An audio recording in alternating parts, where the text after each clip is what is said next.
Hi, my name is Olufemi Williams. I'm your host pharmacist at mywebpharmacist.com. Today I'm going to talk to you about the important facts about chloroquine and hydroxychloroquine. In recent times, there have been questions about the safety of these two medications, and I'd like to talk about the safety and the differences between the two. So I'm going to attempt to describe these two medications as simply as possible. I'm going to point out what precautions you should take, the side effects, the similarities, and the differences. So, chloroquine is a synthetic drug which was studied and researched as early as 1934 by the Germans. They were attempting to see its effect on malaria parasites. And since then, it has been widely used in many countries all over the world for the treatment and prevention of malaria. Um, Chloroquine is available as tablets, capsules, syrups, and injections. So it is important to note that the oral formulations are available as chloroquine phosphate and chloroquine sulfate, while the injection is the chloroquine hydrochloride. So it's very important that the prescribers should specify exactly what they are prescribing. Now, to avoid excessive dosage in obese patients, the dose of chloroquine and hydroxychloroquine should be calculated on the basis of ideal body weight. So don't calculate it on the basis of their actual body weight. Hydroxychloroquine is, when you want to compare it to chloroquine, it is the hydroxylated form of chloroquine, and the actions and attributes are very, very similar to chloroquine. The hydroxychloroquine is widely used to treat rheumatoid arthritis and lupus erythematosus. Hydroxychloroquine is generally less toxic than chloroquine, especially if you're going to be using it for a long term. The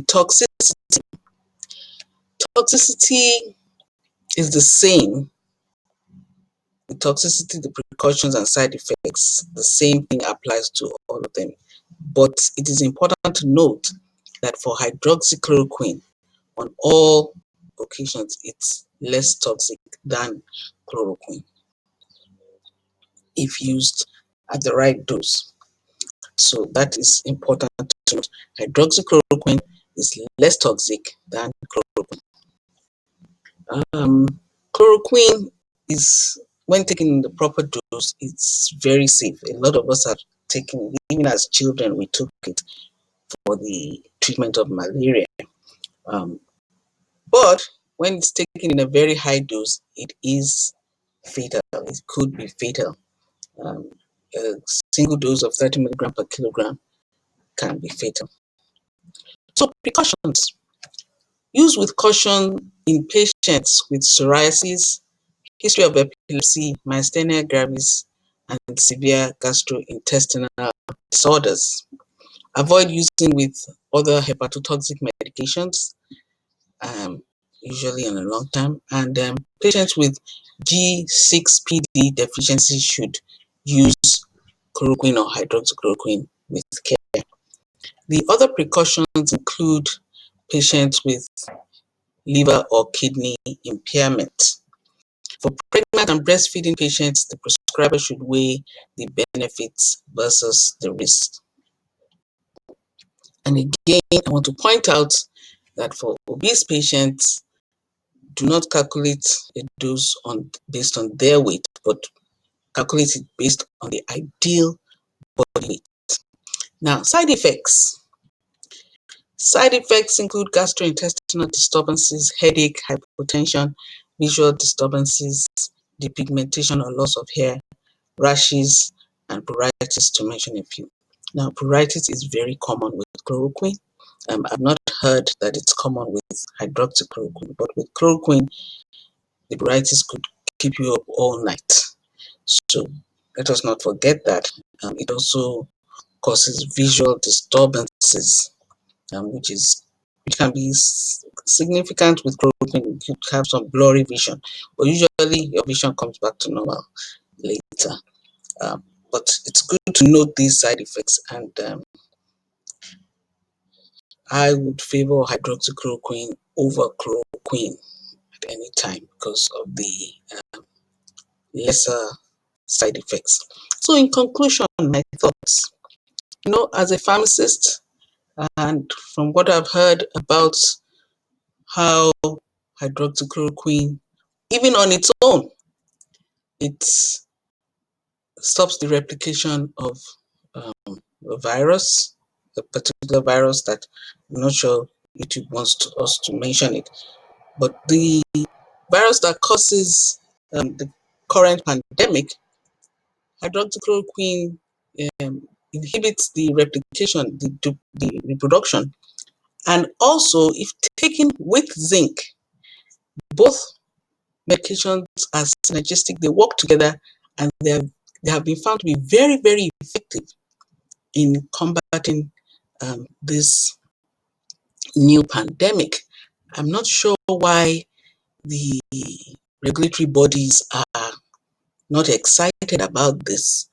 I don't know what is going on, but a lot of healthcare providers have been saying it, that hydroxychloroquine, especially when taken with zinc, has been found to be very effective in preventing the progression of the current pandemic. So why are we holding on? I still don't understand, but I support the President of the United States, who decided to take hydroxychloroquine and zinc um, as a preventative measure.